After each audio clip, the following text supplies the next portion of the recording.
This is the Pro Wrestling Illustrated podcast. I'm your host, PWI senior writer Al Castle, joined once again by my co-host Brian Solomon, author of Wrestling Observer's Book of the Year.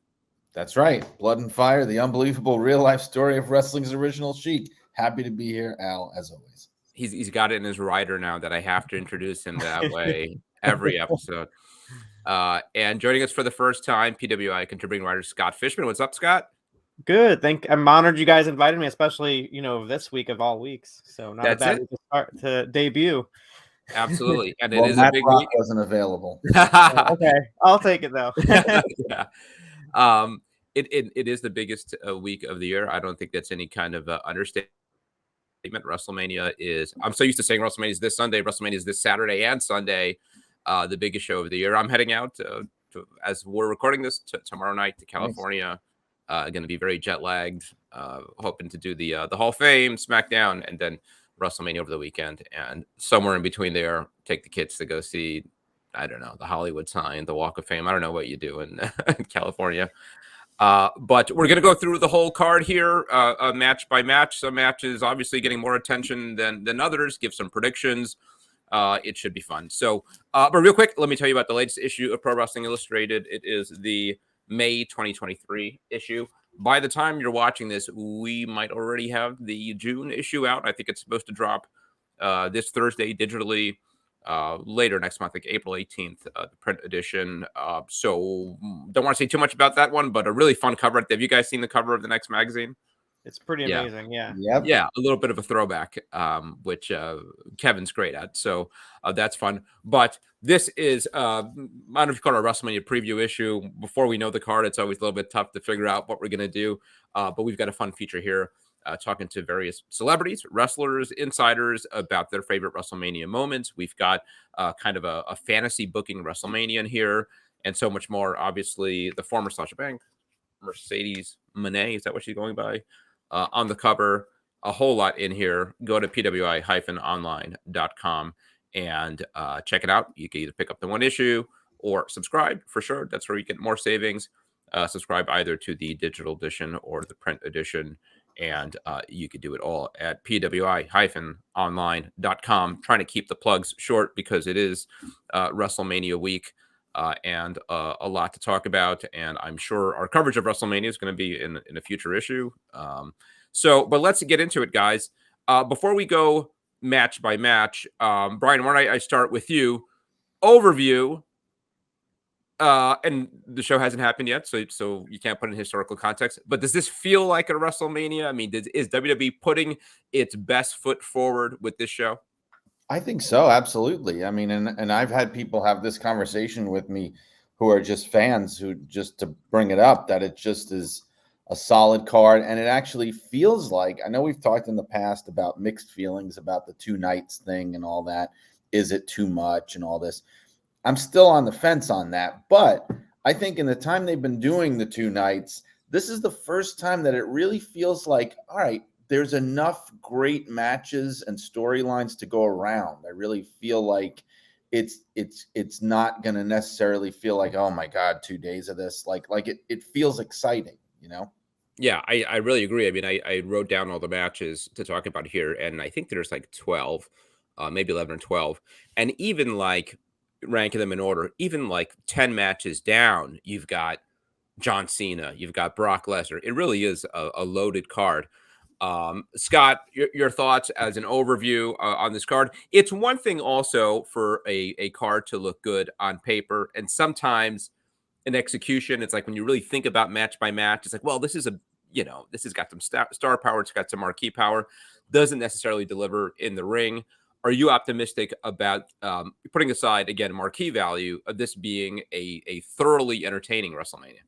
Oh, for sure. I think one of the great things about this WrestleMania is there's the long-term storytelling, and then there's the payoff at the end. The whole Bloodline storyline, I think the past year and a half or so, this has been building towards this WrestleMania, and that alone, I think, makes this feel like a WrestleMania that, in Cody's journey and knowing his story from last year's WrestleMania to this year's WrestleMania, it's so rare to kind of see a story play out over long term and then have people that interested and how it's kind of spread across. Like you see Sami Zayn and Kevin Owens invested with the Usos. And then on top of that, you have the Mysterio storyline. So I think those alone have really kind of got me excited for WrestleMania. I mean, there's some matches, the build could have been a little bit better, but when it comes from a work rate standpoint, I think it'll definitely deliver over the course of the 2 nights, especially where I feel like it's a lot less filler than in past years where they were just throwing matches are, which don't get me wrong, there are, ones here and there, but due to extenuating circumstances, probably too. But I think overall, I think this one will be a very strong show, or Yeah, shows, I should say. even Edge and Finn Balor. I mean, you're talking about a storyline that goes back almost a year. So, yeah, very much the culmination of a lot of long-term storytelling. And as you touched on, in some cases, you're talking about stuff that literally has decades of history behind it when you talk about Sammy and Kevin and Cody saga. So, yeah, I'm super excited. Let's jump into it. Obviously, the main event, Roman Reigns and Cody Rhodes. Brian, just a few months ago, we were unsure whether this was the match. I think a lot of people were holding out hope that this was the year we'd get The Rock and Roman Reigns. So I don't know if at the outset this maybe felt like a little bit of a consolation prize. The other thing that competed with that was obviously Sammy getting so hot. So there was a thought, is this really the right main event for WrestleMania this year when you're talking a stadium show, LA, huge audience, biggest show of the year? Does this fit the bill? Is this a worthy main event? Absolutely, it does. And I have to say, just as an aside, because I've heard, I don't know if this is confirmed, that Charlotte Flair and Rhea Ripley are going to main event night 1. Have you heard that? That's all the talk. That's crazy to me. But well, I wouldn't we'll have gone that route. I would have gone with the tag match. But now you've got a Flair main eventing night 1 and a Rhodes main eventing night 2. So that appeals to me on a different level. But I have to say that with the Cody situation, I mean, I'm not saying I'm glad he got hurt or anything like that, but I think even he would agree probably that in the long run, in terms of the payoff and the build and the way it all worked out, it's almost like the injury, it actually is turning out better, I think, than it would have been if he hadn't gotten hurt. Because I think I really sensed that if he hadn't gotten hurt, he would have been champion way before this. I think they were probably going to put it on him at SummerSlam. And so, like, now to have it be this year-long build, which I don't think was their original intention, but it actually worked out better being the year-long build. People really do care. People are invested. There was always that fear that they were going to turn on him the way the AEW fans did. But I think you're talking about a totally different fan base here. You really are. The AEW fan base, they're the WWE fans from 10 years ago, basically, who like turned on Batista and all that stuff. I think those people are gone. This is a very different kind of fan base. You have a lot, and again, it's back to being a lot more family oriented. A lot of kids love Cody Rhodes. I don't know if you've been watching this as closely as I have. I mean, it's almost like in that sense, it harkens back to like the days of Hulk Hogan and the Ultimate Warrior and Bret Hart even. I mean, kids love this guy.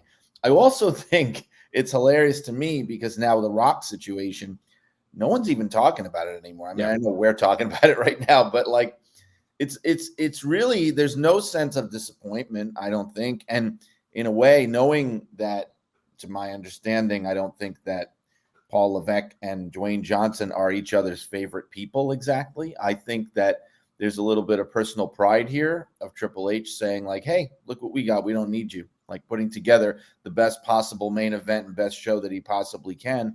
And he's done it here. And this main event is like the icing on the cake. Yeah.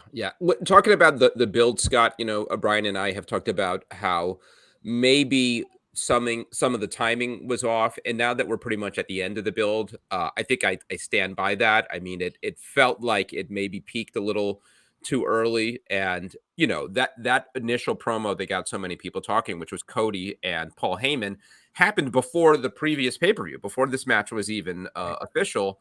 And we've had now a couple of confrontations between Cody and Roman. I've loved all of them. I mean, I've touched on it here. I like that they've gone sort of the respectful route and not somebody running somebody else over with a car backstage. So I really like the build. It does feel like it peaked a little early, closing now with Cody beating Solo, which was fine and it was good. But you think about, some of those one-on-one face-offs that Cody and Roman had, I think that would have been a better kind of go-home angle than what we got. What do you think of the build to this match? Yeah, I mean, I remember being in the arena for that Paul Heyman and Cody Rhodes segment, and just the electricity, this how invested the fans were. And you're right, Brian, just the reaction that Cody Rhodes is getting. I mean, when you look at the recent live event in Denver, when you have like 9,000 people attending a live event and Cody's on top, Roman's not even advertised. You see what kind of a draw Cody is right now. I mean, he's hot. And I read also that, he's up there with the top tier talent when it comes to merch sales too. So, that is very telling and kind of showing maybe for the future what kind of champion, what kind of draw he would be if Roman, does lose and take time off and things like that. You have someone that can carry the load per se. I agree that kind of it did peak a little bit. And for me, I was at one point I was so invested in the Sami Zayn story that I was really going for. I was like, okay, let's do Roman and Sami at WrestleMania. We can wait on Cody because that story was so strong too. But they've done a great job of kind of veering my attention back to Cody Rhodes and Roman, where I'm like, okay, this is a good story to kind of follow through with. But we still have one more SmackDown after this recording, so who's to say that it's not going to finish even stronger with the two in the ring. It's interesting to me though that not much physical interaction too. And I think that's also what's building this anticipation is, when they finally, I really hope that they, there's no physicality when it comes to SmackDown, but you never know. But even with that, I think that is another layer of anticipation is the, so often they're very quick to do a contract signing and then physicality ensues and things like that. But they've kind of limited that a little bit. They kind of used the conduits of the other members of the bloodline with Cody Rhodes, and that I think that was a brilliant way of doing it, involving all the members in that way too. So so I think, I mean, the thing is though, with the story, it did build up, quicker. Maybe they even thought it, and the segments came on. But I think at this point, it's already sold. Like it's a done deal. It's just kind of getting to the show and kind of having, what are we going to do for this show? We've already kind of gotten sold. We just need like another week or two. What are we going to do? So I think that's what kind of went down to the last couple of weeks. Yeah, I'm not expecting a lot out of SmackDown. The last few years, it's been very much kind of a paint by numbers show. I think probably in part because you don't want to risk anybody getting injured. So you see a lot of promos and squashes, and I'm fine with it. I think that's fine. I'd like to see a really good video package to kind of like tell the story. That would be great. I'd be fine with that for this match. In terms of prediction, everybody seems to think that this is when Roman finally loses the title. That's kind of bittersweet for me because this has been such a historic, Hall of Fame worthy run for Roman Reigns. And it's kind of sad to see it come to an end, the 1,000-day run. That said, this does feel like the right time, and I think in Cody, you've got the right guy. He checks all the boxes. He is an over babyface, which is such a hard thing to do. Even John Cena struggled. I mean, half the crowd was booing him. And here's a guy, as you touched on, who is sort of universally loved. Let's see how long, that can last. But Brian, I'll ask you both. Brian, do you assume Cody's going over? I do. And I agree with you that it's a little sad. It's bittersweet that the Roman Reigns reign ending, especially, me being the history buff. And I know that he is 2 months away from surpassing Pedro Morales. And has he surpassed Hogan already? The 84? No, that's 4 years. So he's not touching that. But Pedro was like 2 years and 10 months. And I think he's like 2 months away from that. And that would put him at like number 4 behind Bruno, Hogan, and Backlund, which is insane. Wow. So, but that is not worth derailing Cody Rhodes. You have to think it's just not worth it. It's like stat geek wrestling nerd stuff. It's not worth derailing like the hottest pure baby face they have had since I don't even know when. Like, and that's the thing, like you were saying, this very rare thing, like he's doing what I think they wanted Cena to be. And I mean, you look back at Cena now and he's one of their greatest they've ever had. And now there's all this kind of romanticizing of Cena and rightfully so, but they were never able to get the fan base to fully, completely embrace him. And that almost became his calling card. Like, but that's happened with Cody. And I don't know what the difference is. I don't know why, but because he's a very pure baby face like Cena. He's not like this anti-hero like a Hogan or a Rock. I mean, an Austin or a Rock, somebody that, they like because he's a jerk, that kind of thing.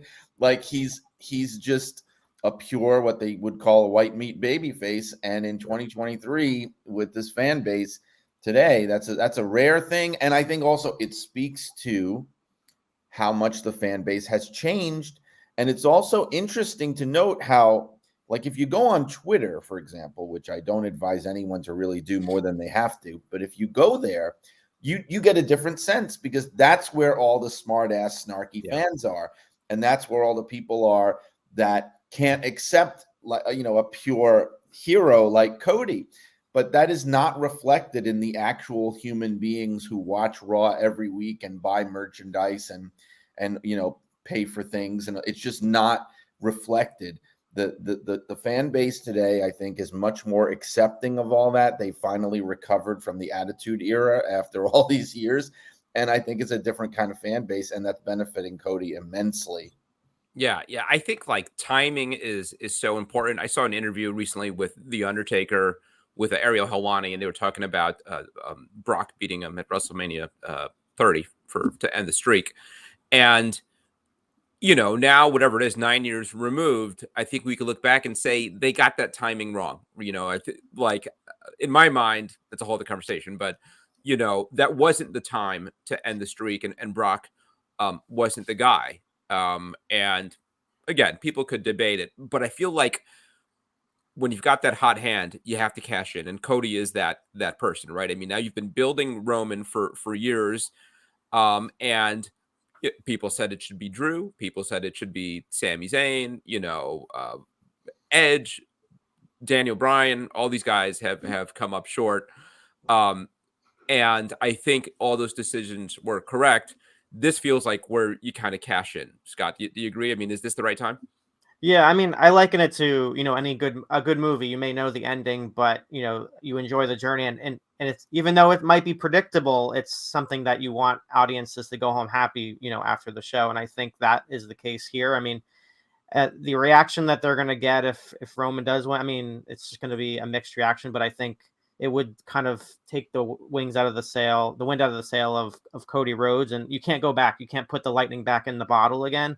And I think, not on the same level, but I think back to, Yokozuna and Lex Luger, they're building up Lex Luger, the whole Lex Express, and then SummerSlam 93 hits, and, there's no satisfying end. They have the whole parade, and it's so ridiculous that they have that. So, it's almost like, let's not have that with the patriotism and things like that, and then him not kind of overtaking the villain. So I think having that, I think in this case, it's, Roman can recover from this, and it's still impressive though, and he still has that cred of being that long-term champion of the modern era, especially in the age of streaming and all the programs and all the shows, and he's lasted this long is even more impressive. So for me, I don't see another result than Cody winning the match and kind of going on. Plus, you leave it open for Roman to take the time off if that's what he's doing. It's definitely, well deserved, and coming back at SummerSlam, and you have the rematch, or there's always the talk of the, there's more interest in the hero,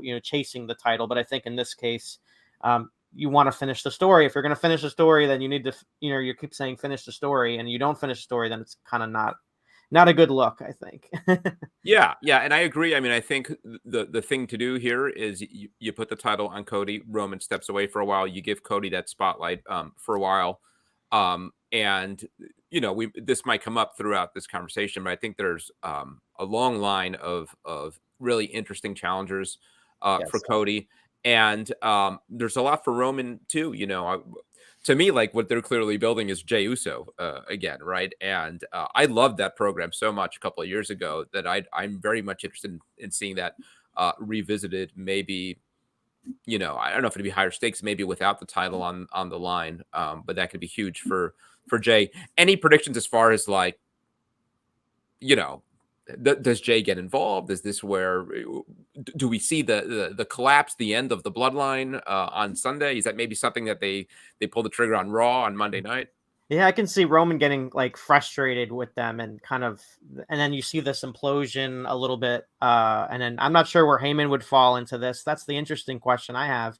Is Heyman going to stick if Roman does take time off and his bloodline kind of sticks around? Is he going to just be managing Solo and coming out with the Usos and things like that? He's been such a great part of the show. And I mean, Solo's one to watch for me. I mean, yeah, Jay too, but I've been loving the subtlety of that. Or it kind of reminds me of the Batista Triple H, Yeah. where it's eventually he's going to come up, and then it's going to be like, okay, take him seriously. And then I just see a lot of the writing on the wall there too, and I think there's a lot of interest for that future kind of match. Yeah. So I think this segues it good into what I think is the next biggest match, and I think you could make the argument is the biggest match at WrestleMania, the tag team match, Sami Zayn and Kevin Owens versus the Usos. To me, it's unthinkable that they would not headline one of the two nights with this match. I think this is a WrestleMania worthy main event if it was one night. I mean, I really do think it's that big a match. Love the storytelling here. That pop when Kevin and Sammy hugged was one of the all-time great pops. I mean, again, Brian, we talk about this. This was one of the get your kids and make them watch this moment. And Yes. I mean, my kids sit through it and my wife sit through it because it was that fantastic. And I think back to attending these small local shows with El Generico and Kevin Steen teaming up and then feuding against each other, and to think that it's come here, I think it's just sort of beautiful. I mean, I'm not ashamed to say that I welled up a little bit, at that moment. It was that well done. I think Jey Uso is the MVP of the whole Bloodline storyline. He's my favorite promo to watch. I think he's something really special. And it's funny that he for so long, I mean, really like the first 10 years or so of his run in WWE, he and his brother were sort of literally interchangeable, right? I mean, it was like you didn't know which one was which. And now to me, Jay is such a presence, such a force, and the real kind of X factor in this match. Even now that the match is finalized and we have Sammy and Kevin on the same page, now the question is, where is Jay? Is Jay's heart fully in this? Is he committed more to his family and the bloodline, or clearly he's got a sense of right and wrong in him, and he's torn? It's just a level of storytelling that you haven't seen in WWE, maybe ever, and certainly in a long time. Yeah, it's unprecedented, and I mean, like it could be the main event. It should be the main event of night one. I love the fact that, and I want to point this out because we're talking about Roman and now the tag champs. I give them a lot of credit, and I'll give Triple H a lot of credit with the patience that they are investing in these title reigns now. They are not hot-shotting. I pointed this out to somebody the other day. You've got Roman Reigns, who's the longest reigning world champion, since Hulk Hogan. The Usos, the longest reigning tag champs ever in the company's history. And you've got Gunther, who's the longest reigning IC champ since the Honky Tonk Man, all at the same time. And Bianca's going on a year. Right. She's the longest reigning, they said, black singles champion in WWE history. Yeah. So, I mean, like, there's something to be said for this of not the age of the hot shotting.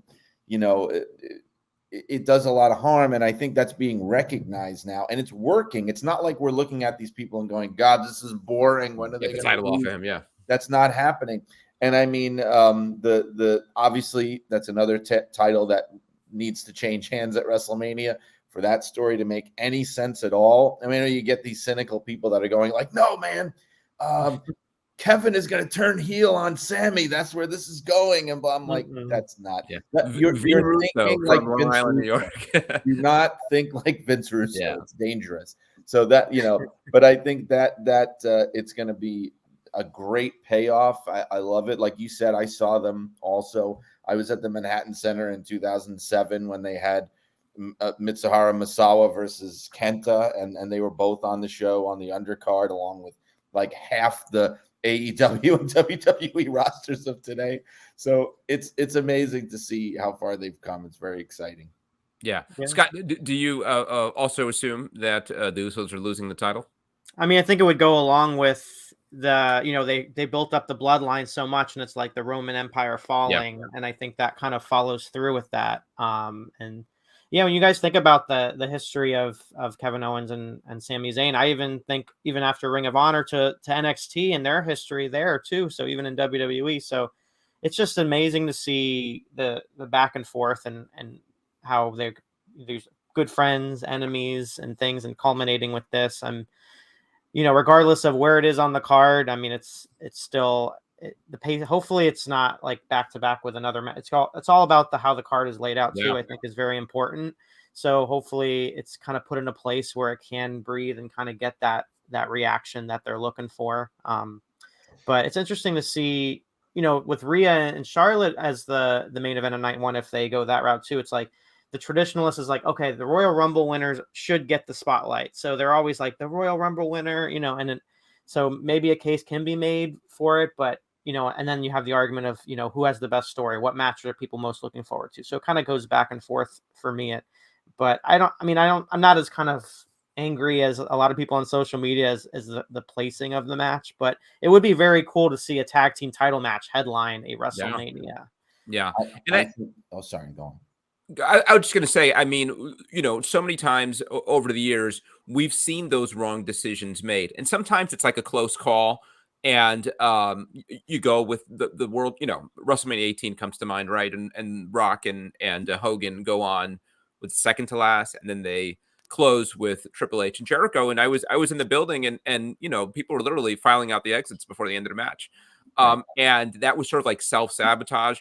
WrestleMania 25, Undertaker and Shawn earlier in the card, crowd was dead for Triple H and Randy Orton. So I feel like it's entirely predictable here, right? I mean, and in terms of especially, I mean, and we could transition into this discussion.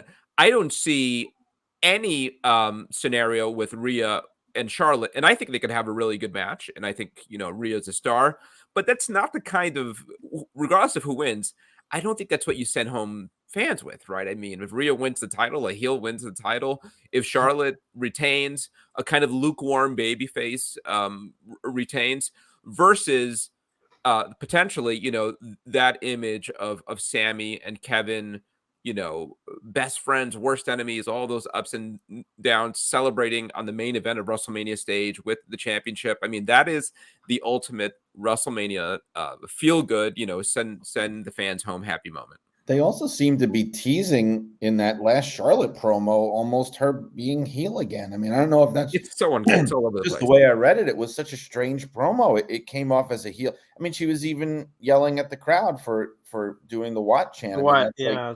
So is this now heel versus heel? Like what's happening with this? I will say that at the risk of making night two a little overly heavy compared to night one, I think if you're not going to do the tag match as the main event of night one, which you should, it might be interesting. The ultimate, downfall is if you put both of those matches back to back and have the bloodline just completely collapse and have just a big victory lap for all the fans and for everybody. You might see that, in back-to-back matches, to have them just go down in flames. There might be something very exciting about that. Yeah. There might be one quick thing, just at the end, just because let's say Rhea and Charlotte go on last, who's to say that they don't have some sort of cliffhanger regarding the night two to kind of get people invested? Like, True. does something happen big, to affect the main event the next night or something like that? So maybe they're kind of going for that, or they'll have a big surprise appearance of someone towards the end, of like the Undertaker or Stone Cold, or I don't know, something else. Maybe they have something up their sleeve in that sense. Yeah. I mean, you're right. I mean, there's definitely part of me that is reluctant to second guess them because they've been doing such a good job that I feel like they've more than earned the benefit of the doubt here. Again, a lot of second guessing when they didn't put the title on Sammy in Montreal. I think now, whatever it is, a month removed, clearly that was the right decision. We wouldn't have had this amazing angle with Kevin and Sammy and the Usos if they made a different decision. So I think everything worked out. I trust they've got a plan and that it will work out. Let's finish talking about Rhea and Charlotte. again, they seem to want to build this as a big match. I think it's the third time they've done it at WrestleMania, right? Am I right? I think second. Well, Rhea won the title at WrestleMania a couple years ago, didn't she? But I don't think it was from her, was it? I know she lost to Charlotte in the empty arena COVID Mania, right, 3 years ago. I don't know who was it Ronda that she beat? Charlotte beat Ronda last year. Who did Rhea beat for the title? Was it Asuka? I think it was Asuka. You're right. Yeah, I think it was Asuka. Anyhow, I mean, I think they've done an admirable job. The women in this match, and this is a very I think they've done a good job of delivering very canned promos. This is like very much sort of the WWE we're used to, where they go out there and they cut these very long promos, unnatural. Yes. Charlotte, it's a real problem because she'll disappear for months at a time, to kind of refresh her. She comes back, and I feel like almost instantly fans are like, there's just there's a real wall there between fans and Charlotte, whether she's a heel or a baby face. And I don't know how you get past it, because she really is great. I mean, it's fantastic. I think some of it is maybe some built-in sort of resentment, how much of this is nepotism, so she's always, and she touched on that in her promo. Rhea's been great. I mean, I wasn't the biggest fan before when she won the title at WrestleMania a couple years ago. I wasn't feeling it. I'm all in now. I think she's the star of the Judgment Day. I think, this is a situation where somebody landed in just the right program and gimmick and character. This feels like, even though it's more of a character in some ways, it feels more authentic to who she is. I mean, that when you see her out there, she's really kind of living the part, and she's got some real star power, and they could use some additional stars. It's been like, that core 3 or 4, when you talk about Bayley and Charlotte and Bianca in the last couple of years, they could use somebody else in there that is like a WrestleMania headliner for the women. So that's all fine. I think they'll have a really good match. It doesn't feel like a main event to me. What do you think, Scott?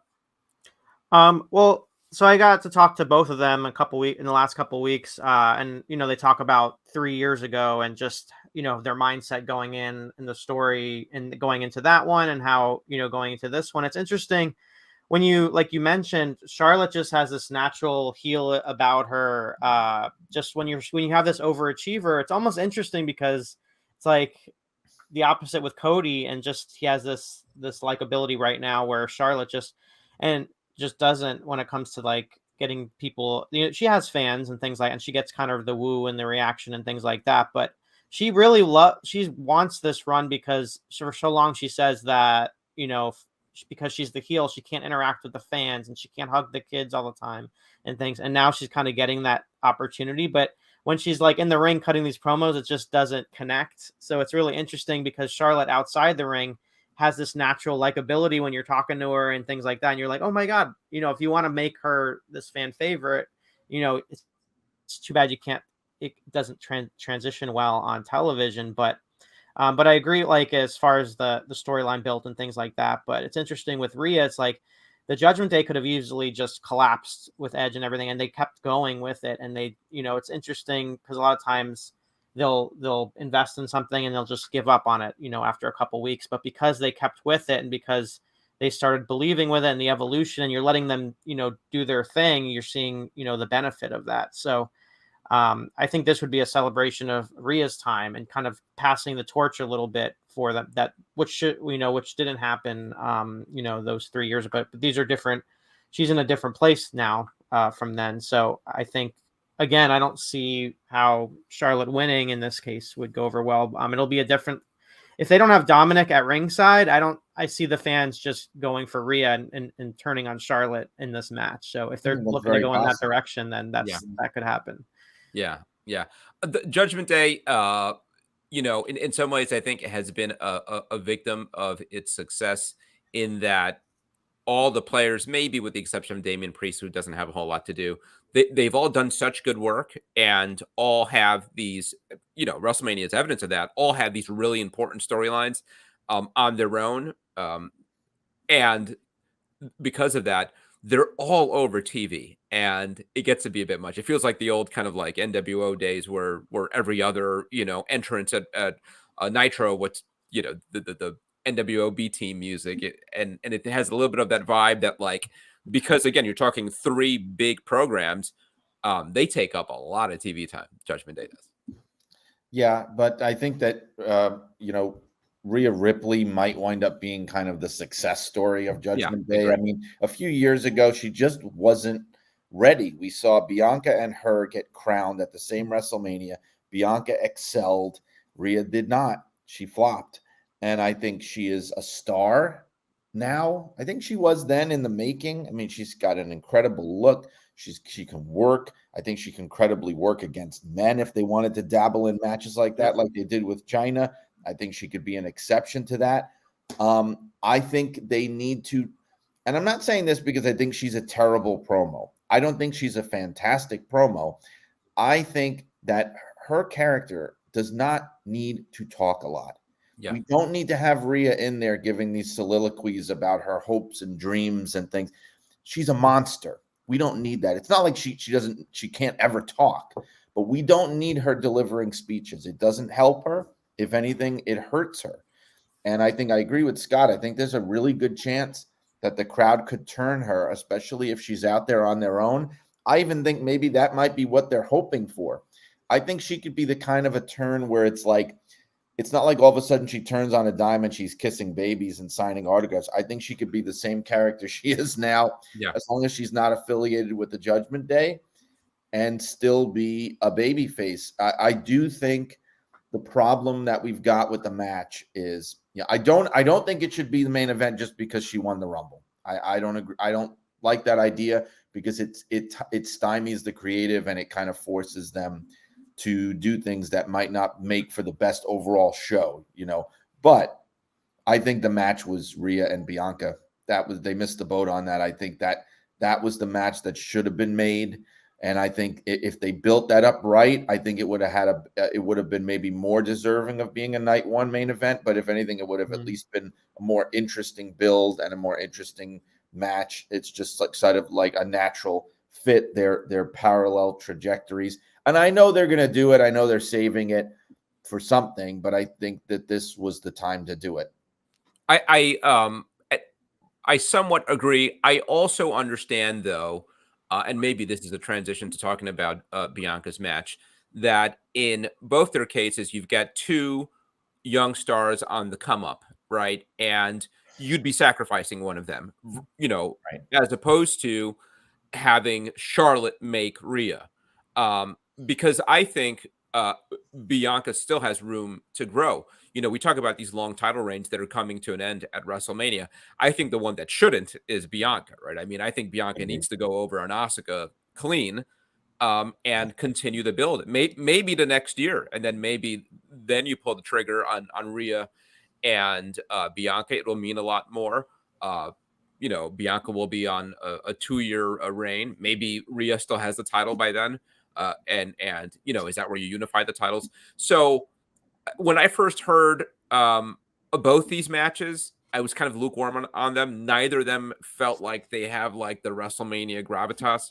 But in as much as there's still some long-term planning here for two relatively young stars, I think it's fine that you put them both in the position to shine, working against veterans essentially, Charlotte and Asuka. I mean, I think now they're sort of transitioning into that phase where that's their role, is to help create that next generation. So, I mean, I think you end up with two women's matches and maybe even a third with Becky's match that none of them really feel all that important on such a big stage, and they've worked so hard over the last several years to really position the women to be in meaningful matches at WrestleMania, and they are here. But clearly, to me, it feels like an off year for the women in general at WrestleMania.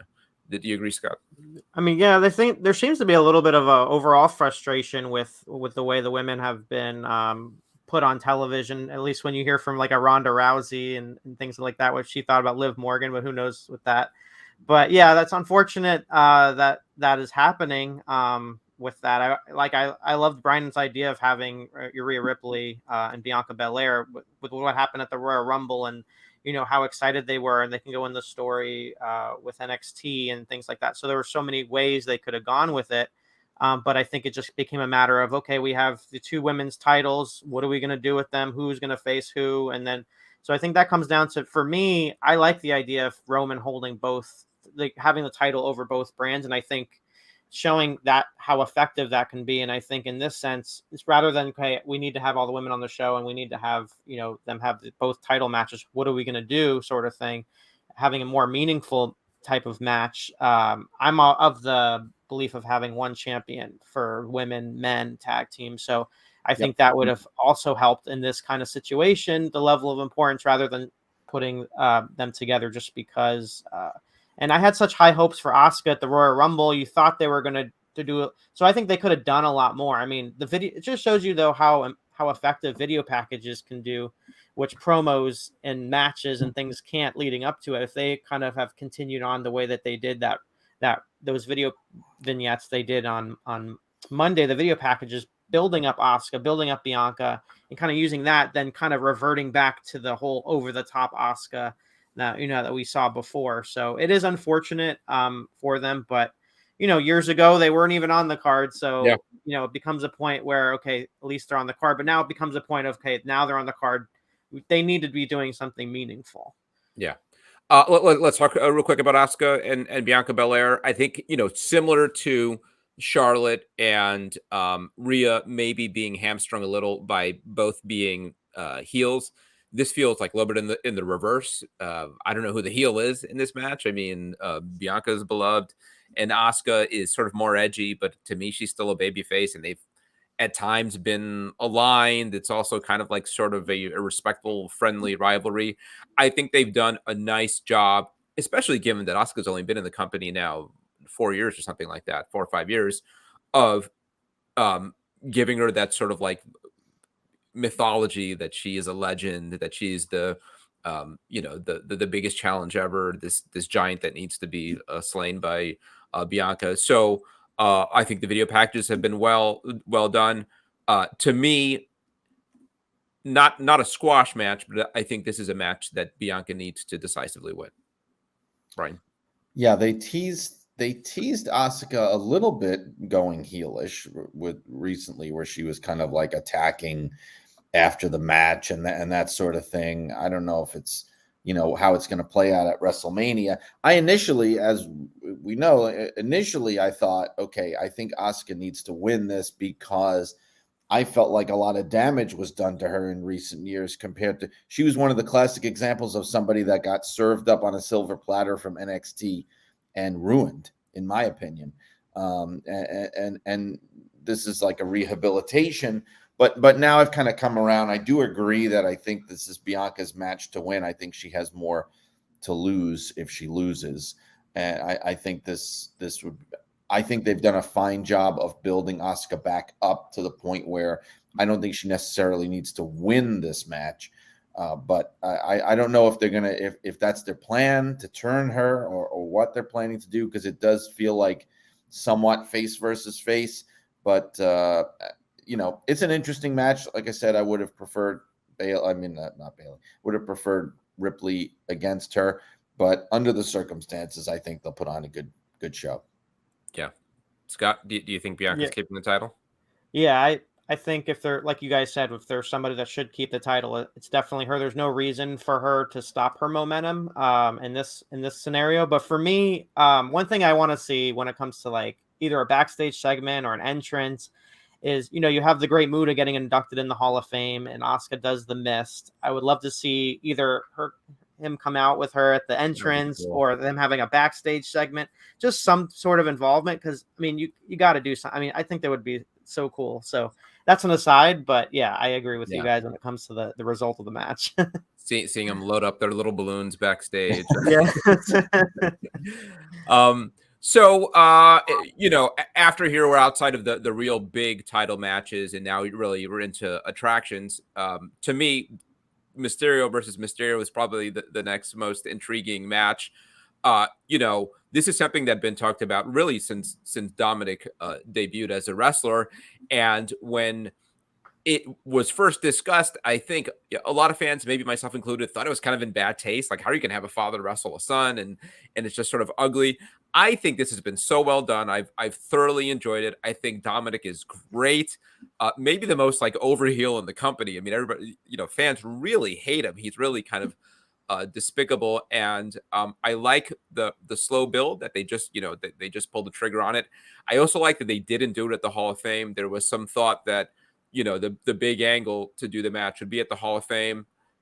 I think that event should be is sacrosanct, to leave it alone, have Ray do his speech. Maybe he eyes down Dominic from the stage, but I think that night should be about Ray.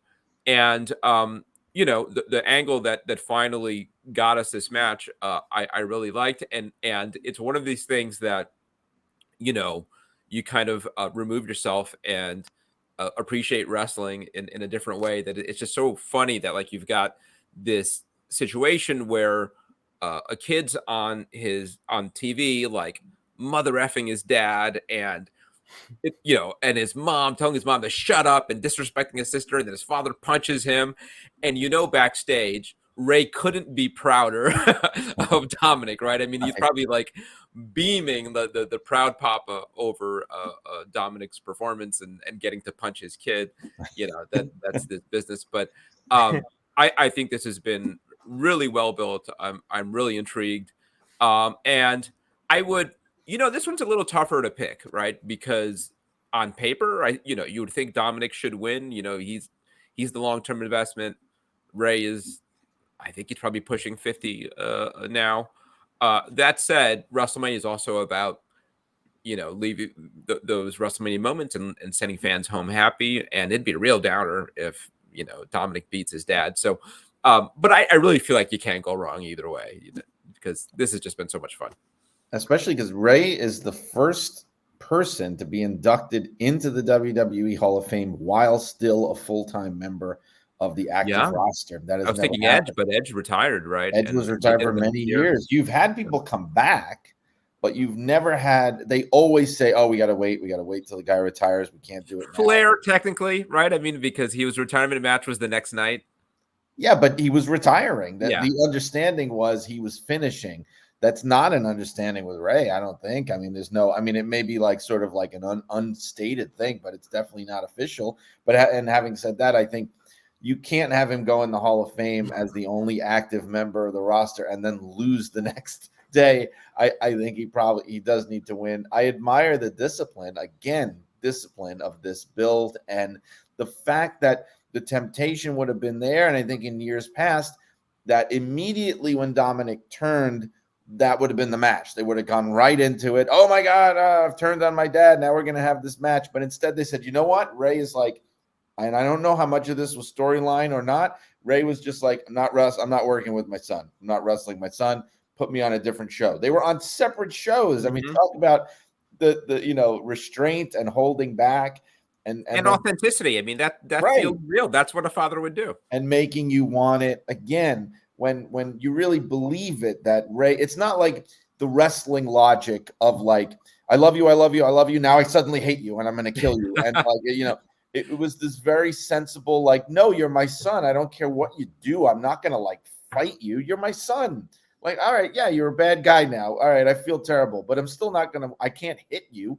And then so when it finally happens, you believe it, you buy it, it's perfect. And again, another incredible pop, another incredible reaction.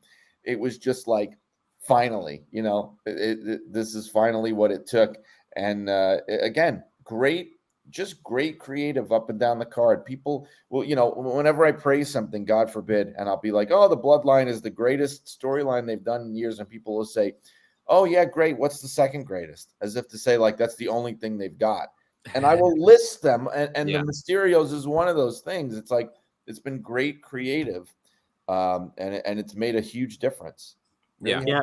And then, interesting, you have the first father and son tag team champions, and now you're seeing them compete at WrestleMania. So that's also another interesting layer. And the storytelling has been not only been great on TV, but during the holidays, I've come to look forward to the I social love that media stuff. posts with the Mysterios and Rhea and going to their house, and then the follow up with them getting arrested. And of course, what's come of it is, all this stuff with Dom in prison and the T-shirts, and everyone's just been falling in love with this sort of thing.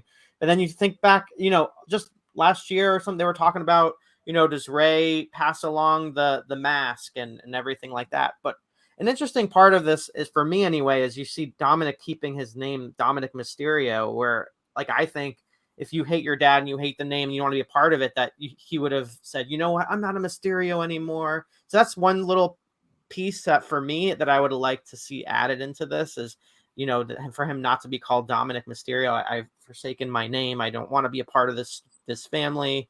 I'm angry at my dad. So that kind of a little bit, I think, would add it to it. But I agree. Like, just, I'm wearing my Rey Mysterio shirt right now, but in this case, I think of like Owen and Brett and see how, Brett kind of got Owen to this position and kind of created that space where Owen could really thrive as a character. And we're seeing that happen with Dominic. And I don't think Dominic losing here would do him, wouldn't hurt him that much. And it would give Ray that moment of the Hall of Fame.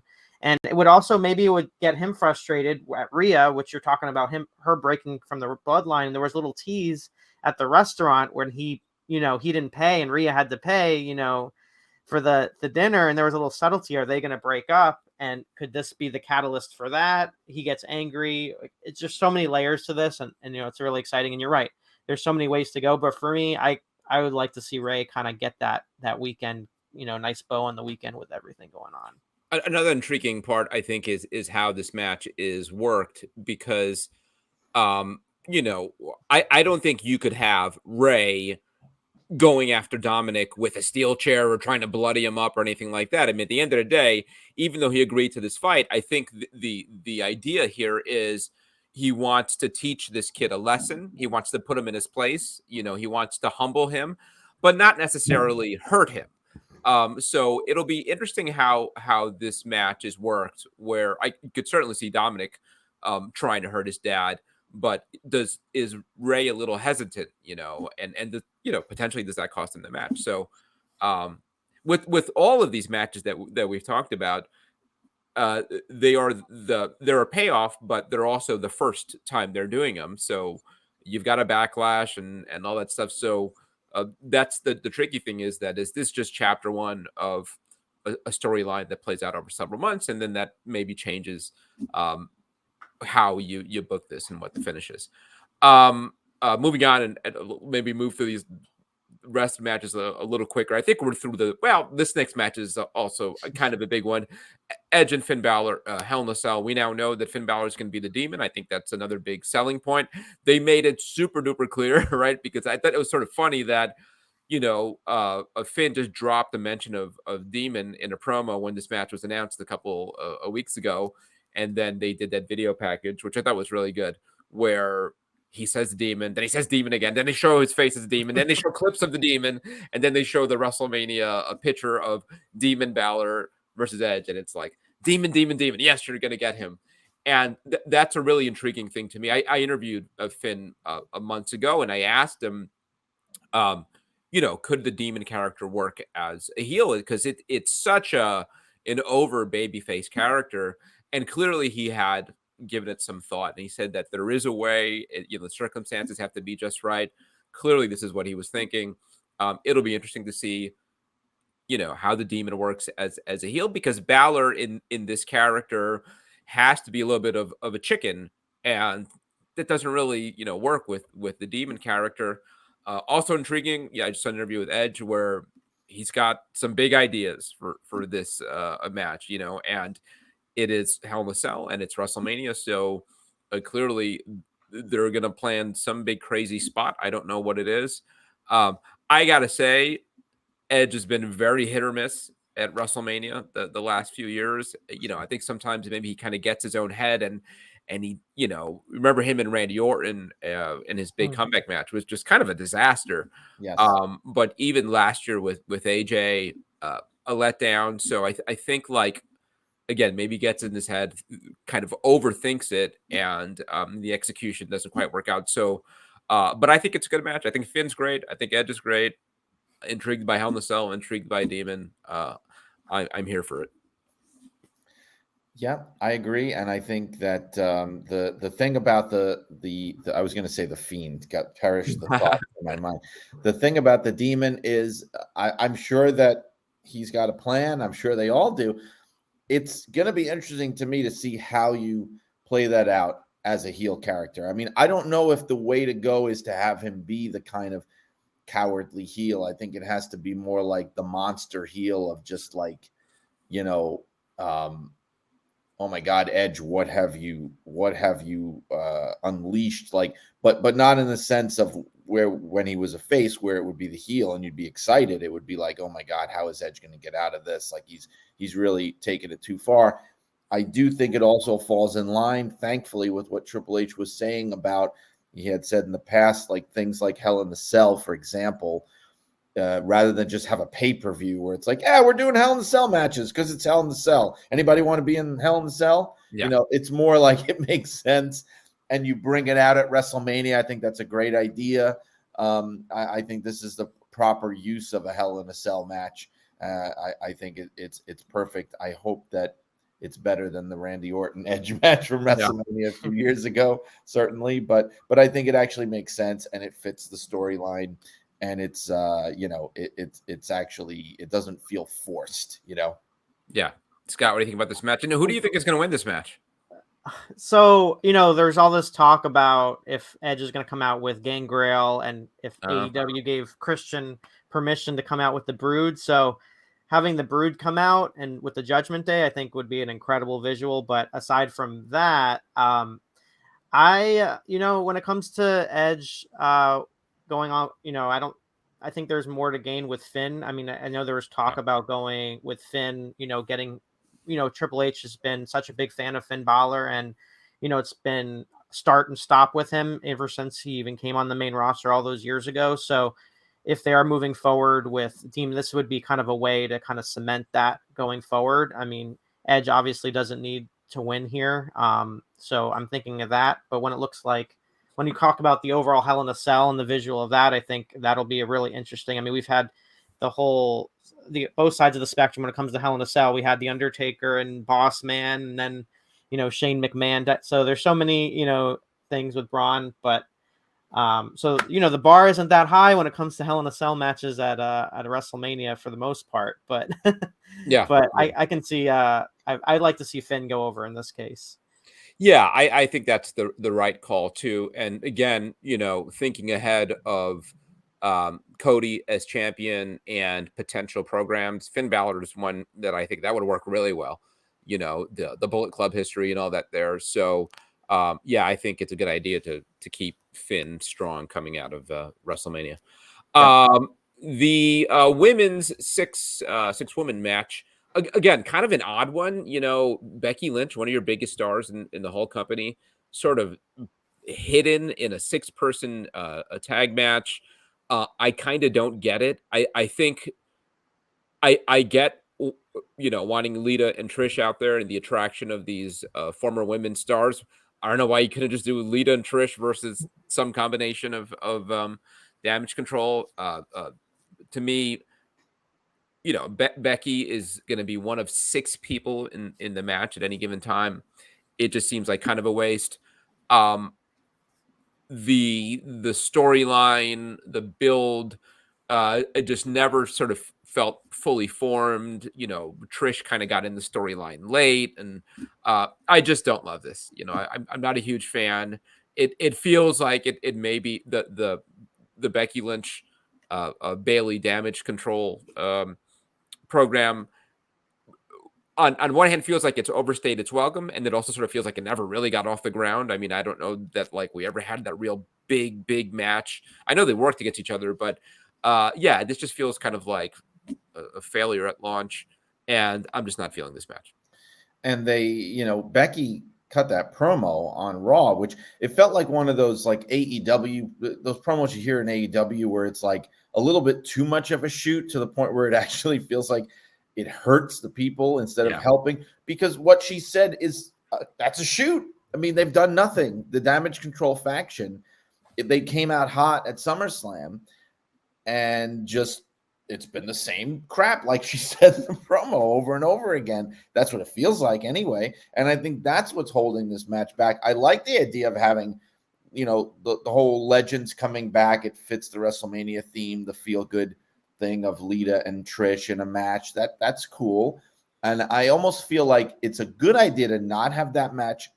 I mean, Becky probably shouldn't be mired in that match, but it's a good idea to not have it be super high profile, because I will say this, not to be depressing.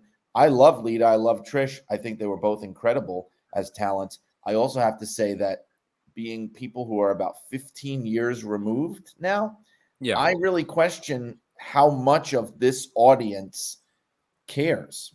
And I hate that's very blunt and brutal to say, but like, of this fan base, I think half that crowd either wasn't watching or wasn't alive when Lita and Trish were in their prime. So I think, and now I'm not arguing that they shouldn't be on the show, but I think it's a good idea to not have it be too much of a high profile match, because you don't want to overplay your hand. I just don't. I don't know how much of an attraction that is, but I think it's a great addition to the card. I'm not sure what you do with Becky if she's not in that match. I'm sure they could have thought of something. But again, like I said, I think my biggest problem is that Damage Control has really stalled. I think one thing that I appreciate, though, is that they did not fall into the trap of, oh, we got all these great women, we're going to have like a couple of like triple threats and fatal four ways for the women's titles. I think that would have been a mistake if they tried to like shoehorn Becky in there. So I don't know what they would have done with her. I'm sure it would have been something, but Maybe it would have been Bailey. Maybe Becky Bailey. yeah, But you I know what? guess, Becky and Bailey, and then Damage Control against, Trish and Lita. but I imagine part of the reason why they're doing this at all is that Becky needs to carry the load in that match. Yes. I mean, when you've got Lita and Trish, who, as you touched on, are getting up there and have not worked regularly in many years. So I imagine she's going to be doing a lot of the work in there. So I get it. It just feels like, I don't want to say a waste of Becky, but maybe a misuse in that she is a legit star. I think they've pulled back some, and reason, rightfully so, because you've got Bianca and you got to get her up and running. But she's maybe the biggest female star in the history of WWE, right? I mean, I There think was that window of time, and it wasn't long, but where you can honestly say she was the biggest star in the company, the most over star. And I don't think that has ever happened with a woman, ever, not even China, saying you're the biggest star in the entire company, period. Yeah. And yeah, I mean, she has that to her credit. Even though it didn't last long, it did happen.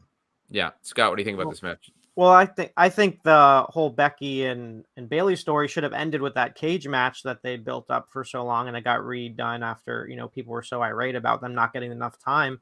I think that should have kind of put the bow, but I guess that, like you said, they had, putting them on the show, figuring out what to do with Damage Control. I mean, I think they've overstayed their welcome. It just hasn't worked. They've tried everything they can with this, and I think after this match, maybe they kind of move in a different direction. Or, if Trish is sticking around and she's known for turns at WrestleMania, maybe there's going to be a Becky Trish kind of scenario that's going to be playing out in the next couple of months. Maybe so there might be a rhyme and reason for everything, but it's just it's nice to have on the graphic, but like you guys said, the question of what can Trish and Lita do? I guess we'll see. We've seen Lita before in a singles match with Becky, but Trish has kind of been on the backdrop, so I'm expecting something with her involved coming to the forefront at this. With the match itself is, I think, will be secondary. Yeah, I'm guessing Trish in particular doesn't do a whole lot. Tags in, gets a couple of spots, maybe sells some, but it's going to be Becky doing most of the work. And yeah, the problem with Damage Control is, and you think about how over Bailey was a couple of years ago. When in the Thunderdome days, Bailey was such a huge act and really getting over, and just the timing was a little off. She never got like that big payoff at WrestleMania, and now some of that personality is just sort of lost in this act with two other women that barely talk. It's just, I don't know. It's just not really working. Seth Rollins and Logan Paul, another marquee match. I've said this has the potential to be the best match of the weekend. I think that highly of Logan Paul and certainly of Seth Rollins. Again, is kind of a pattern. Maybe suffers a little bit from not a super clearly defined babyface and heel. They tried the route of Logan being a babyface, and I think fans weren't totally buying. I think he actually did a fine job as a babyface, even though the fans were never totally behind him. But his style in the ring certainly lent itself to being a babyface. Very exciting. Seth, I guess, a babyface, but sort of this obnoxious heel character. So it's kind of a mess. So I don't love the build. I haven't loved the promo work here, but I think in execution, it could be very, very good. Yeah, and I appreciate the fact that I don't know if this was a conscious decision all along or if they're just kind of like rolling with the punches. I appreciate the fact that they really have given up on the idea of Logan Paul as a babyface, which I think is a tough sell for a lot of people. I think, and that's not to say that he's not great. He's great. He's a natural. I think he absolutely deserved, Rookie of the Year and all that kind of thing. But he's a very unlikable personality, at least from the perspective of a WWE fan base, and especially and even watching his talk show and all that stuff. I mean, that is not a baby face. But the Seth thing has been weird because, like you say, he also doesn't seem like a baby face. It feels like people just like him because they like to sing his song. I don't think there is any other reason. I don't. It is a confusing thing because for a while there, he just seemed to be a heel getting babyface reactions, which I was really questioning. Now he's definitely positioned as the babyface, but he's doing nothing to sell himself as a babyface. It is very strange. I think, though, from a match perspective, that's a potential show-stealing match. I mean, that's like I think they're going to light it on fire. I'm excited to see that. I wonder, as far as who's going to win it, because you feel like, okay, Logan Paul, he had the Roman match, which he didn't win, and nor should he have. But I feel like how often can he lose? Right. He has very few matches. He has to beat somebody. So maybe this is the match where he wins. I thought I read that this was his last match on his contract. So yeah. So I mean, I guess that's another part of the equation is Right. he around? Is there a future for him there?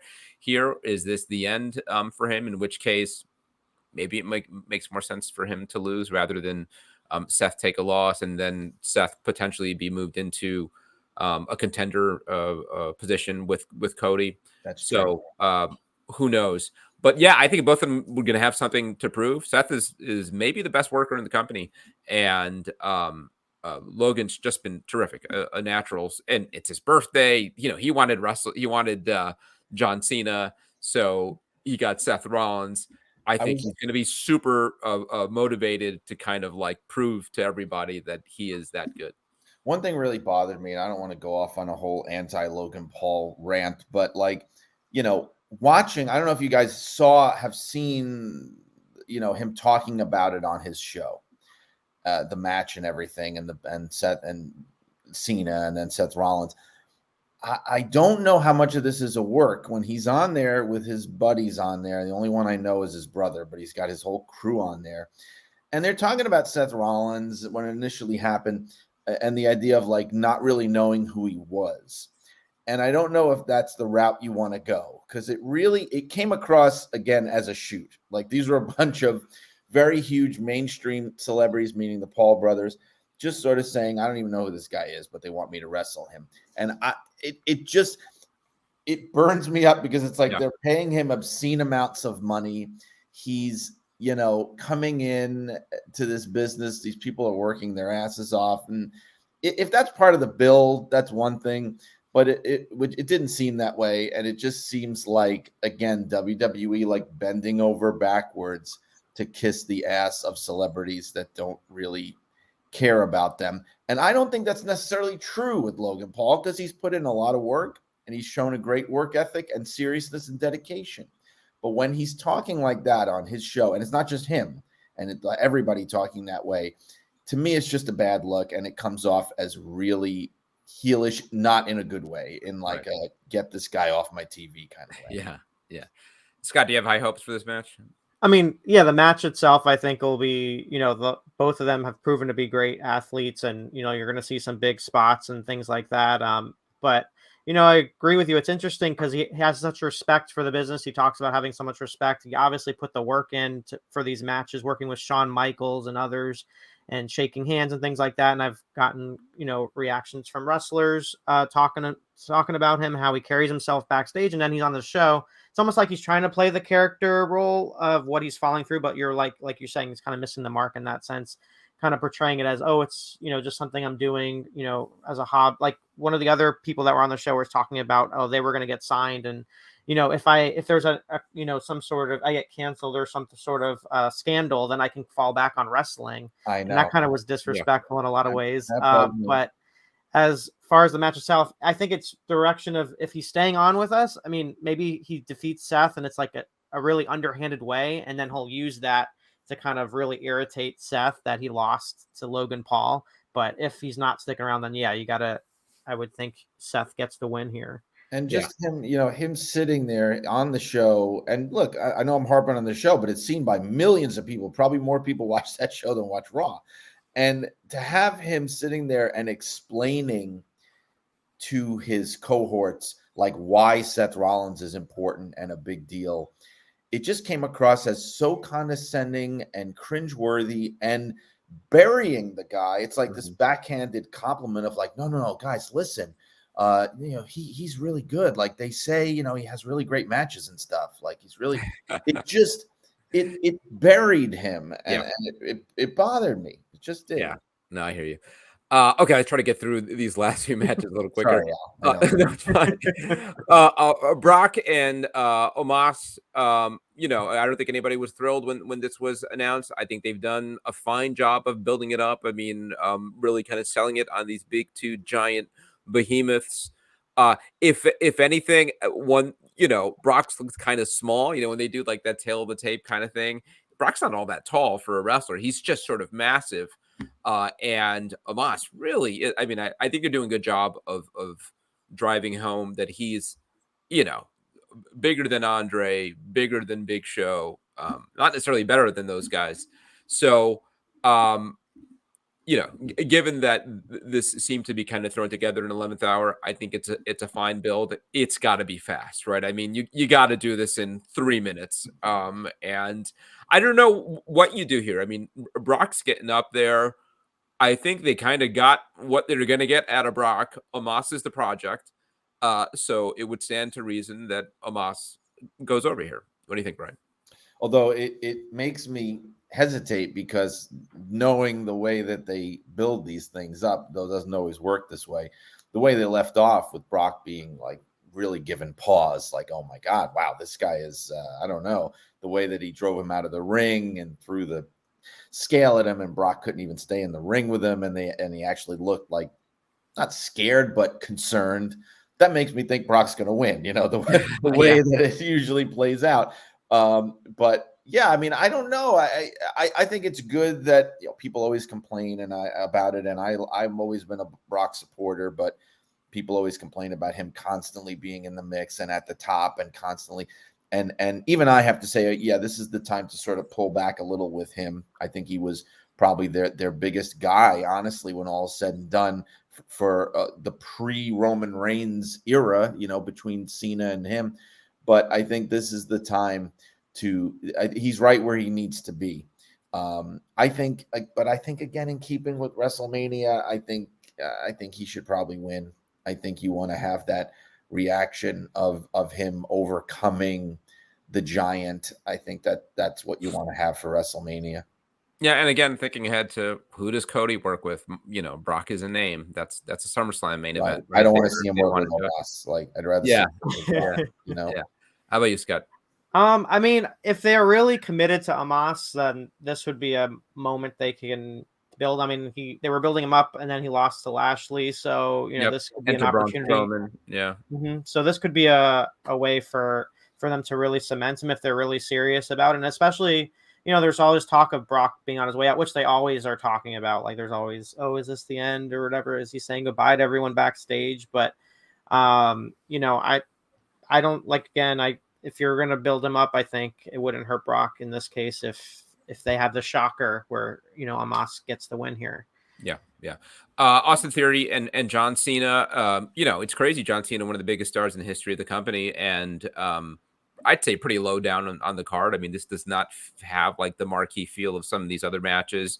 I think it's it's hamstrung a couple ways. Cena's not been around, right? I mean, I think he made the one appearance, and that's it. And I don't know. The fans are all in on Austin Theory. I think he's got a huge upside, but kind of feeling a little bit like what we were talking about Rhea Ripley a couple of years ago. It's like somebody who, the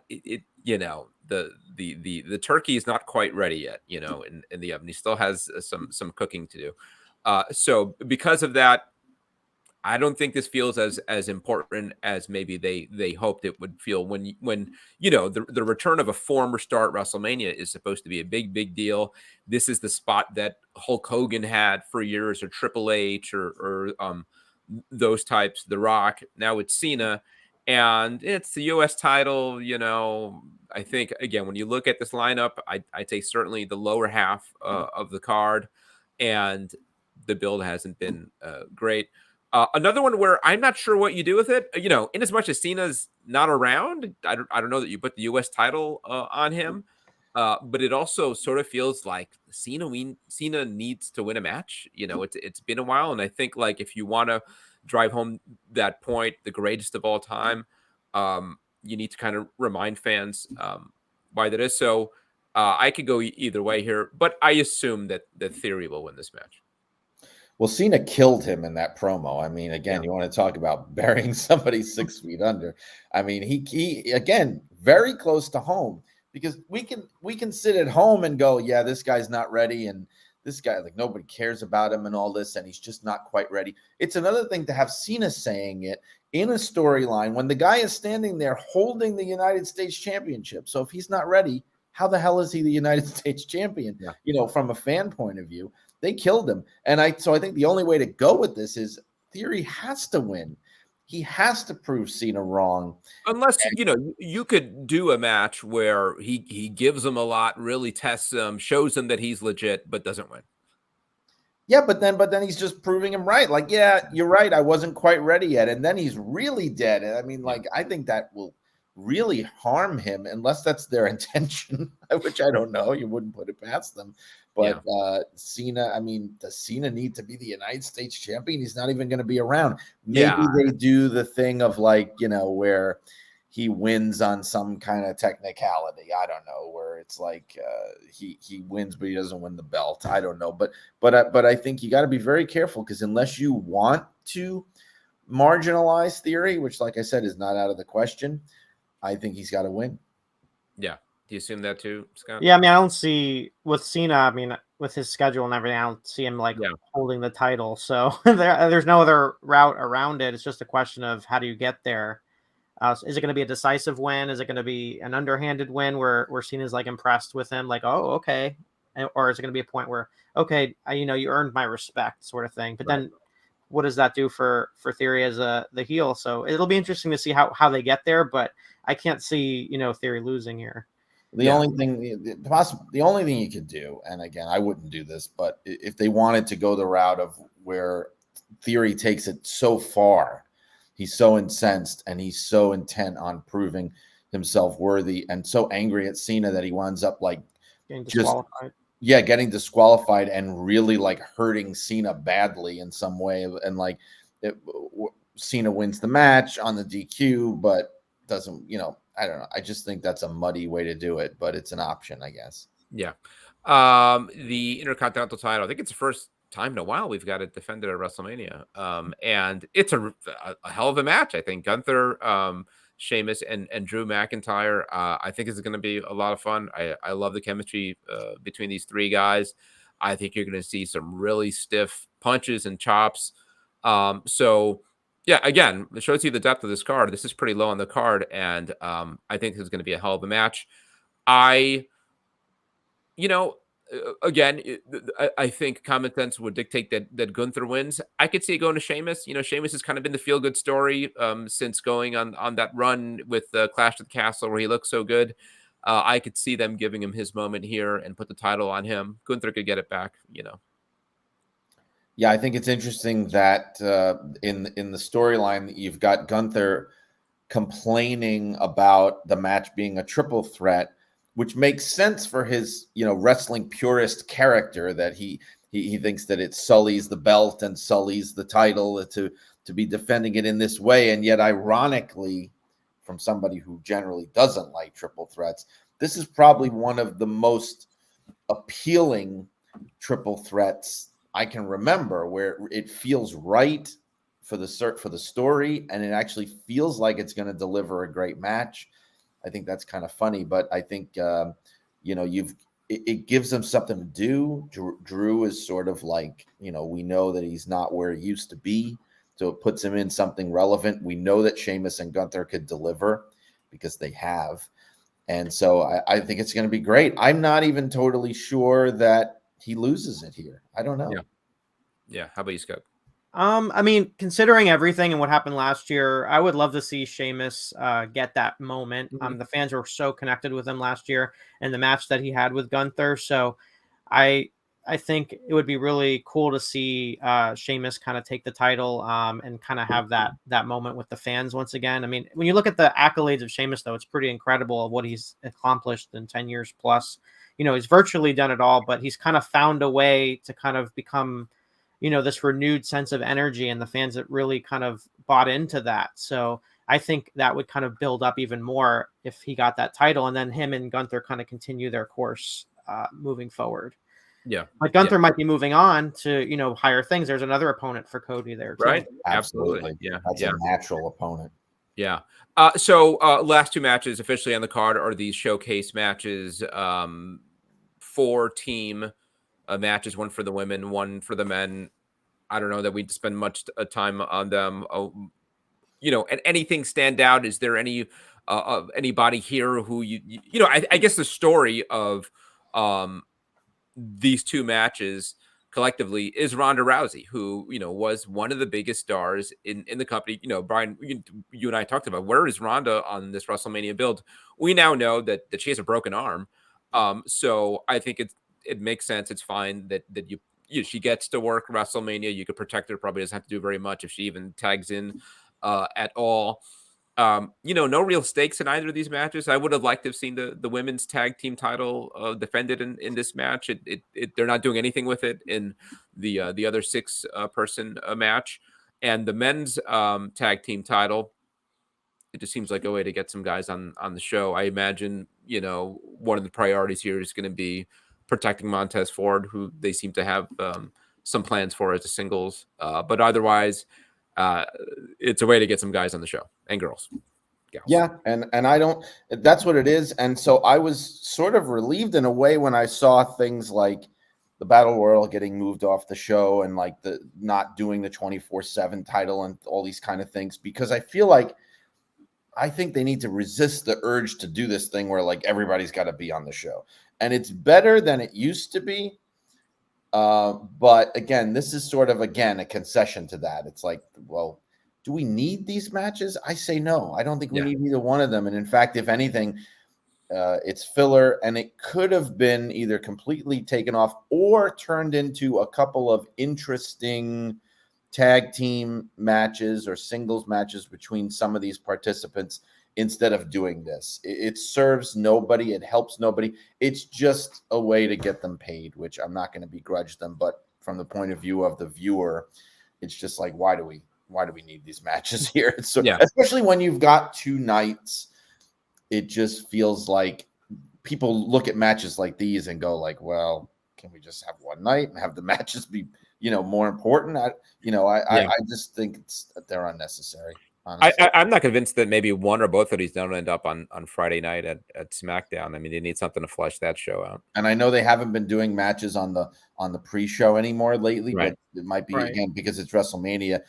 That might wind up being on the pre-show of both nights. Who knows? Yeah, and those are actually pretty good spots because the crowd is so excited. So if you want like a good crowd reaction to these matches, True.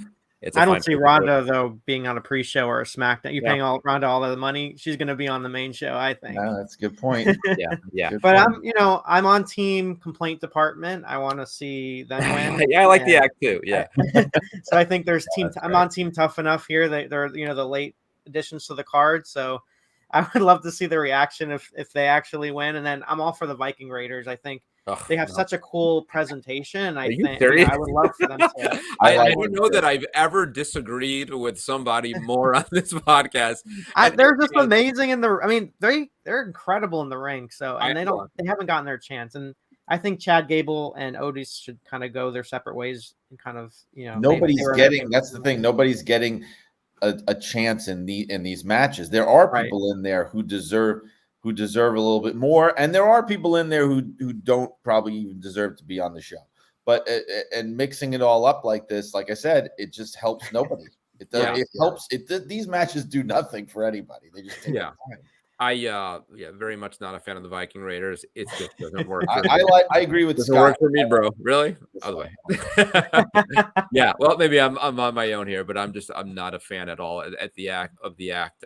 So they're look, and I'm happy. Did you see the Northman, Al? Did you see the Northman? Yeah, I don't know. Whoever is booking this has seen the Northman. Last thing on WrestleMania, maybe we'll touch real quick on the Hall of Fame and the Battle Royal. The Miz hosting. Anything? I mean, is this where he gets? Does Steve Austin come out and give him a stunner? You got to do something with the Miz here, right? I guess. I mean, how you feel about the Viking Raiders is how I feel about the Miz. I don't know. I just don't get it. He has his supporters. People say he's a great heel, but he's just like, I don't know, man. He just drains the life out of me when he comes out and he does anytime Miz TV is on, I'm fast forwarding through it. I just. He plays a role, there. He sure does. He's a guy for certain, and in that sense, I think this is a fine role for him because he's kind of the stooge, and they got to have something planned. I don't know what that is, It feels as the host now. This makes me think he's going to be all over this show, and I don't know. They had him a couple segments. Yeah. Like in the past, they've had New Day and Hogan, and I feel like they haven't used him all that much, through the show, like once or twice. But it's the Miz, so Miz TV, you got to have on WrestleMania. You got to have Maurice on the show. Maybe we'll have the whole fam. Yeah. Miz. This is the segment where some returning star comes out and beats him up. I would think that would be a good payoff. Yeah. Real quick, Andre Giant Battle Royal, not newsworthy, other than the fact that we saw the Lashleys now in it. It means, I guess, officially they're not doing Bray Wyatt and Bobby Lashley, which was the plan. To me, while we're on the topic of acts that we don't like, to me, it is addition by subtraction, not having Bray Wyatt on the show. I don't get it. I don't like it. I think it would have drained the crowd. But it sucks for Lashley. I hate to see him, booted off the show and now in a Battle Royal that I will assume he'll win, for what that's worth.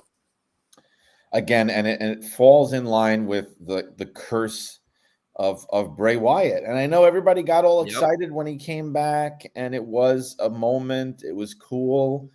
And then he just reminded everybody of why he went away in the first place.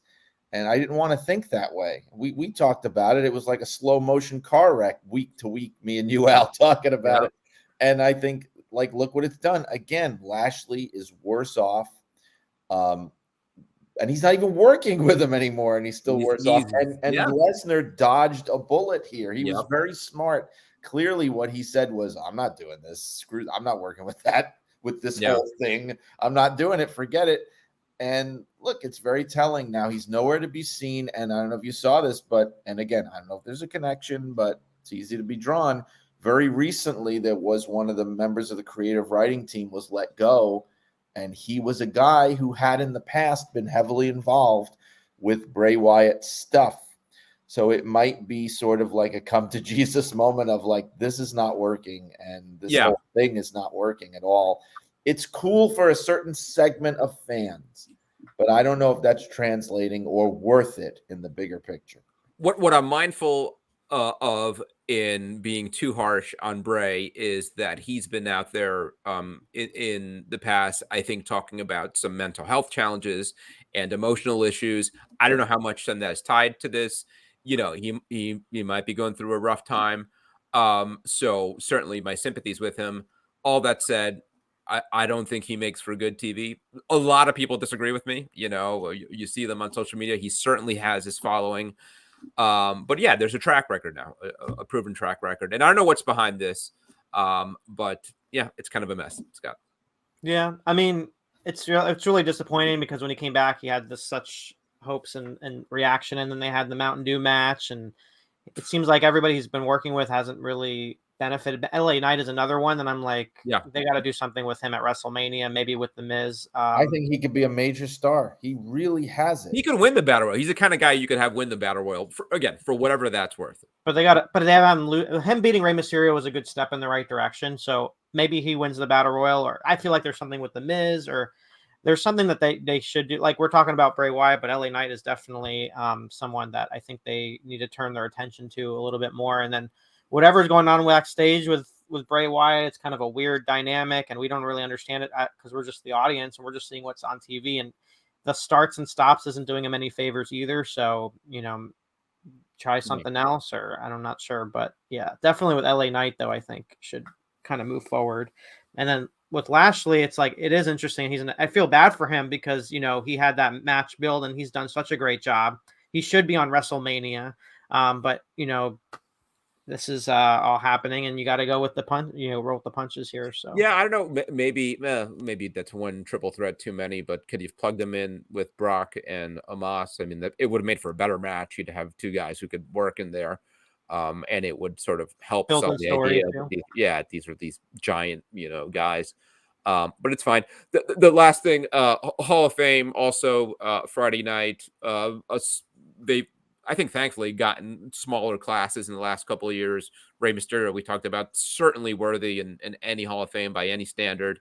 The Great Muta, I don't think he's ever done anything in WWE, but in the news, and I, certainly worthy of a Wrestling Hall of Fame. Andy Kaufman, the celebrity inductee, and Stacy Keibler.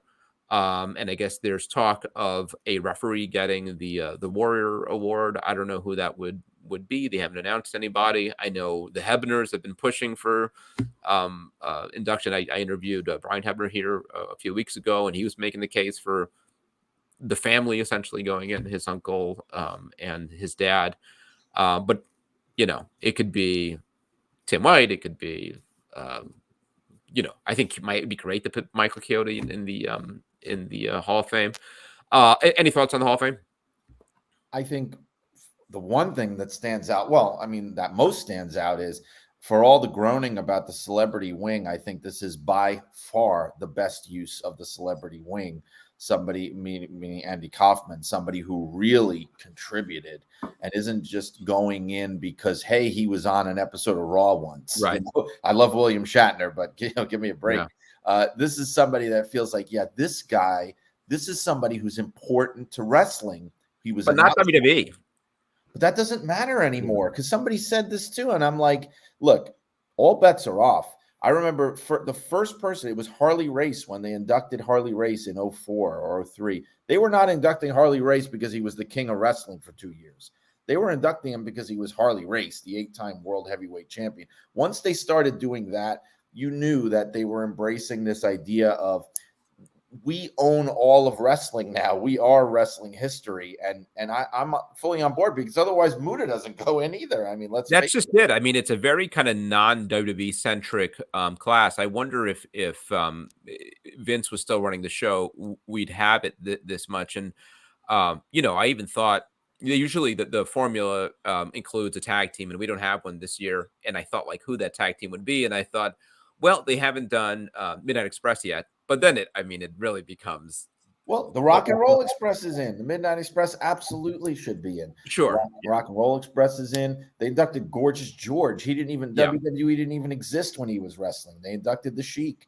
There's people that there's a strong precedent for this. Nick Bockwinkel went in. I mean, there's a precedent for we recognize the accomplishments of anybody. Yes, it's WWE centric, but we recognize the accomplishments of other people. And especially, there's the Jerry Lawler connection, and Jerry Lawler has been a beloved part of WWE for 30 years now. So, that adds to the Kaufman thing.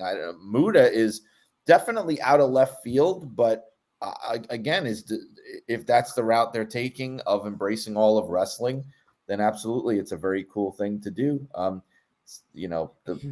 Stacy Keibler thing. I mean, I know they have this thing where they have to induct a woman every year, and I know she was a part of a very special era. Yeah, I think she's fine. I mean, I think they put Sharmell in last year. I mean, she certainly means more than Sharmell did, and some other folks who have gone in. So True. I think it's fine. Yeah, okay, since you say it's fine, I'll go. It's an interesting group for sure, though. If you put them all in a room, it's interesting to see who would be, how that would play out. But I agree. Like with Andy Kaufman, it's interesting. The Jerry Lawler documentary came out, and then a couple days later they made the announcement, which I think was a smart move because he was already on the top of people's minds. Next to Cyndi Lauper, I think he definitely deserves to be in. And I like the idea of having, Muda in, even though he didn't work for the company. He did inspire a lot of WWE superstars. You look at Asuka right now. So, but one thing, for me, the legacy, there was a lot of legacy. They just kind of mentioned their name, and I really think they should be, given their time too. So it's interesting that who they decide to put in the legacy. And it's interesting that there is no tag team because you're kind of going through the same breakdown every year, and you're kind of going away from that. But my biggest gripe for the Hall of Fame, real quick, is just the fact that they've kind of moved it on to being after SmackDown. When I liked it, it kind of deserved its own kind of aura and its own energy and its own venue, and not after a show where people have already been exhausted. They're cheering, they're all this, and then you're going to let them, have them listen to speeches for so long. So I mean, I'm not a fan of that. I mean, I'm glad. But there's the logistics of it, right? I mean, yeah, I get it. An extra night of WrestleMania. When do you do it then? I just feel bad for for them in that sense. I've said it before, but I'm really of the opinion that this does not need a big live crowd, and I know a lot of people don't agree with that. I think this is better as an awards show, like a TV show, of course, like a banquet, but a banquet, like it used to be in the 90s, right? I think the crowd again does it no favors. Sometimes they'll crap on people's speeches, or they'll say stupid, inappropriate things, or they'll just get bored. I don't think, especially in this case where you've got like the crowd's not going there for this; they're going there for SmackDown. It's not even that, hey, we're buying a ticket to the Hall of Fame, so. Right. I think it would be better served to be like a company banquet where it's all the people from the company there, all the families and friends of the inductees and everything. I think it would make for a much better show. Yeah, they used to, even a few years back when they had them. I remember the one in Orlando. It was like formal attire. You had to. You had to go there. There's a dress code for sure. Yeah, there's a dress code. Yeah, now it's moved so far away. Yeah, I imagine a lot of the people won't even stick around for the Hall of Fame. But it's always a cool show, especially seeing all the spouses and everybody dressed up. It's neat. We'll have Ric Flair. I think it'll be Ric Flair's first appearance in a while in WWE. So should be a good show. Any thoughts on the Warrior Award? Who it should go to? If it again, word is it's a referee. They're saying that the referee is going to be the Warrior Award, and I feel like when they described it as somebody who is widely beloved, that's the thing. My initial reaction was it's got to be the Hebners. And I know you've got Earl Hebner. Dave just passed away, so that would be kind of fitting and appropriate. But you know what? When you mentioned Tim White, that gave me pause because Tim White is also somebody, especially within the company, who was beloved. I mean, he was a lot more than a referee. He was like somebody on the road. He was Andre the Giant's, handler. He was a trusted associate. Because I can't think of anybody like Mike Chioda is, not to say he's not deserving, but I don't know if I would if he's known to be this beloved figure. I don't know, but the Hebners are, and despite how they left the company, the Hebners are, and Tim White is. I can't think of anyone else who fits that description, who's alive anyway. Agree. Yeah, it sounds like the right guy. All right, guys. I think we covered it all. Very much looking forward to the show. Going to be there. I think Candace is also going to be in the building representing PWI. I think she's going to try to do the press conference, which is just as well. I don't think I want to stay up that late. And Brian, you and I will make plans to, I guess, recap it all early next week. Yeah, that'd be great. And if they ever decide to not have WrestleMania on my son's birthday weekend, I'll probably is that right? Oh boy, bring it as well. Yes, I'm gonna take him to Philadelphia next year. I know. I'm already thinking about it. Yeah, I think right. Yeah. Well, thanks for having me on, guys. I appreciate it. Anything either you want to plug? No, just that. Thanks for the time. I really appreciate it. Excellent. Our Twitters are down there. You could get Brian's book on Amazon. And that's it. Everybody enjoy WrestleMania, and we'll talk again soon.